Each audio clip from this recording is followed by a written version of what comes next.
지식산업센터를 분양받고 입주 대기를 하고 있다면 반드시 미리 챙겨야 할 것이 있습니다. 바로 취득세입니다. 취득세를 생각하지 않고 있다가 갑자기 수천만 원의 목돈이 필요하게 될 수도 있으니까 꼭 미리 체크해야 하는 부분입니다. 세금이라는 게 항상 복잡하고 어려운 건 사실이거든요.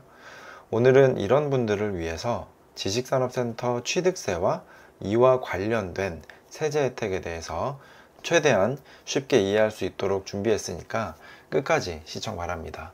먼저 지식산업센터를 분양받아서 입주가 시작되면 가장 먼저 신경 써야 할 세금이 취득세입니다.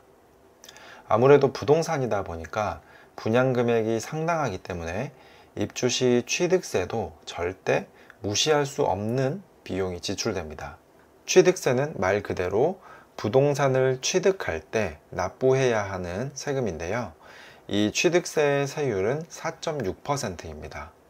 기본세율 4%, 농어촌 특별세 0.2%, 그리고 지방교육세 0.4%가 합쳐져서 4.6%가 책정되게 됩니다. 여기서 중요한 것은 많은 중소기업이 지식산업센터를 분양받는 이유 중 하나가 여러 가지 이유가 있겠지만 이 4.6%의 취득세를 감면해 주는 혜택이 하나의 이유가 되기도 합니다. 지식산업센터는 정부에서 중소기업을 지원하기 위한 취지로 지어지는 건축물입니다. 따라서 중소기업이 직접 사업 목적으로 지식산업센터를 분양받아서 사용하게 되면 35%의 취득세 감면 혜택을 받을 수 있습니다. 예를 들어서 10억 원짜리 지식산업센터를 분양받았다면 취득세율 4.6%를 적용해서 4,600만 원의 취득세를 내야 하지만 35% 감면 혜택을 받게 되면 2.99%의 세율을 적용받게 되어 취득세가 3천만 원으로 줄어들게 됩니다. 이로 인해서 1,600만 원이라는 큰 금액을 절감할 수 있습니다.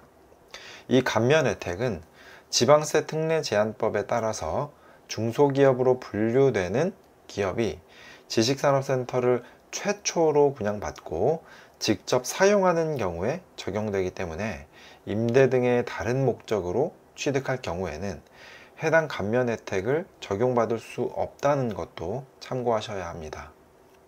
다음으로 중요한 세금은 재산세입니다. 지식산업센터를 보유하고 있는 동안에도 재산세를 납부하게 되는데 지식산업센터는 이 재산세에도 감면 혜택이 있습니다.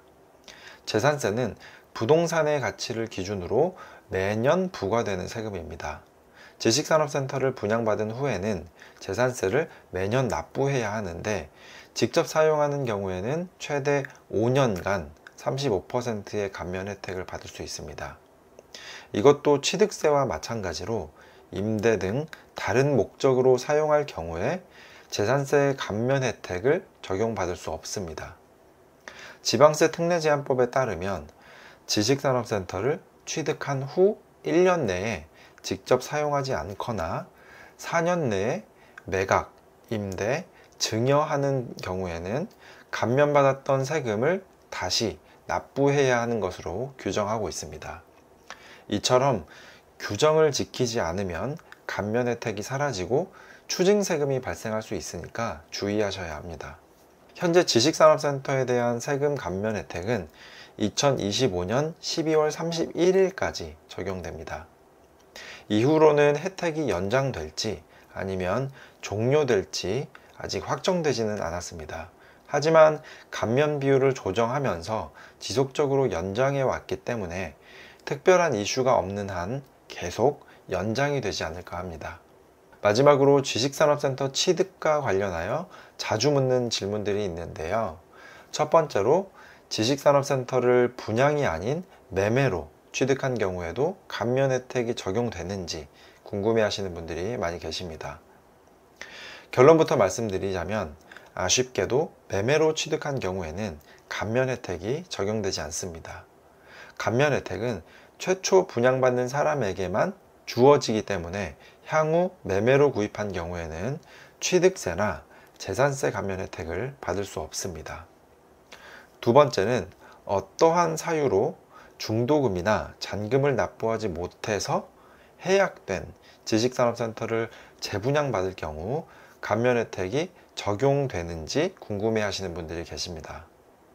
이러한 경우에는 다시 재분양받는 사람이 최초 분양자로 간주되어서 감면 혜택을 받을 수가 있습니다. 이렇게 해서 지식산업센터의 세제 감면 혜택에 한번 살펴보았습니다. 취득세와 재산세 감면 혜택을 받으면 초기 비용 부담을 줄일 수 있습니다. 하지만 결과적으로는 지식산업센터를 취득, 즉 분양을 받아야 하는 과정이 반드시 들어가기 때문에 분양 매수 과정에서 손해를 보는 상황을 피하기 위해서는 반드시 철저한 시장 분석과 올바른 판단이 필요합니다. 이러한 시장 분석과 판단을 도와드리기 위해서 시장 분석 자료를 준비했으니까요. 필요하신 분들은 아래 고정 댓글 링크를 확인하시기 바랍니다. 오늘 영상이 도움이 되셨다면 구독과 좋아요 부탁드리고요. 오늘도 행복한 하루 보내시길 바랍니다. 감사합니다.